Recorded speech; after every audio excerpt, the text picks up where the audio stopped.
Put some water down there or either. I mean coffee. Just to let you know, this is set in a coffee shop.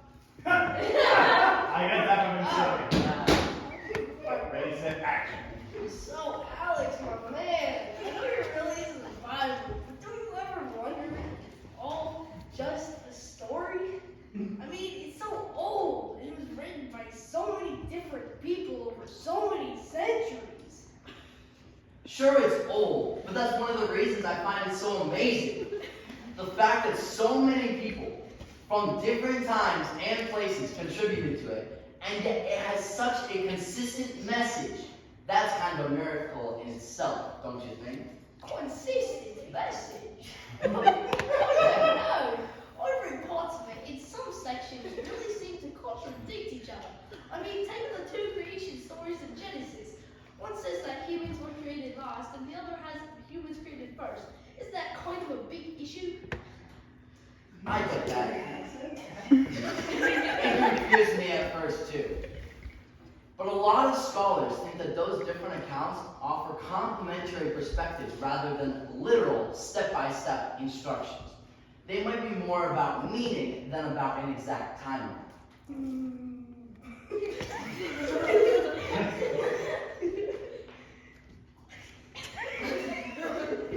Stop laughing, Gert. Shut up. Get out. He's breaking the fourth wall. He was exactly right. Take your line.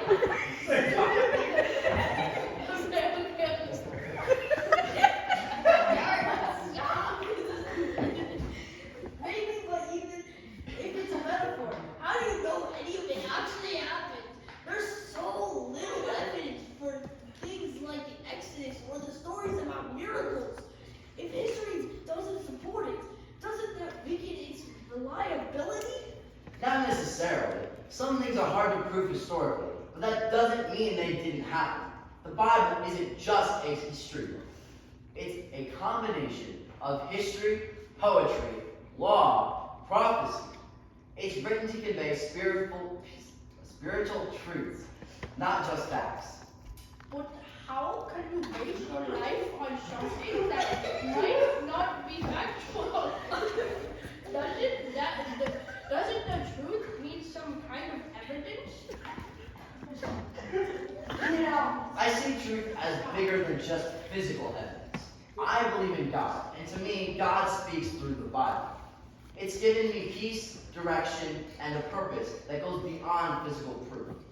Not every truth can be put under a microscope.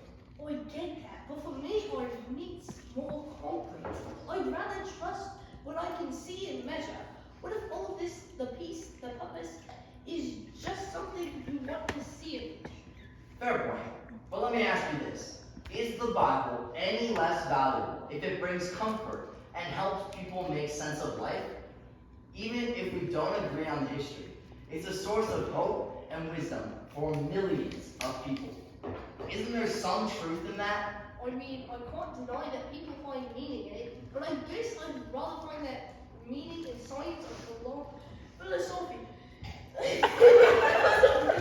Oh my gosh, it's that thing, a bit more drunk.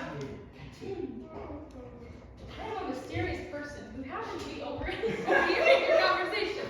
But excuse me for interrupting, but I couldn't help but overhearing. Are you guys debating whether the Bible is true? Yeah, we are. Then perhaps I should tell you something. I used to be a historian. I spent my whole career trying to disprove the Bible, finding flaws, inconsistencies, everything I could. I was convinced, like you. Like you. Proven. I could be found in evidence. Well, did you disprove it? I tried, but the more I dug, the more I found pieces that led me back to faith. I can't explain some things, and some miracles, well, maybe they can never be explained. But my life is better for believing, and maybe yours could be too.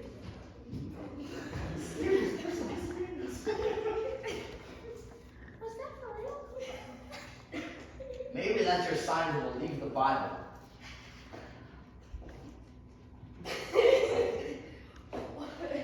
Or maybe it was just a strange coincidence. Still, it was something. No,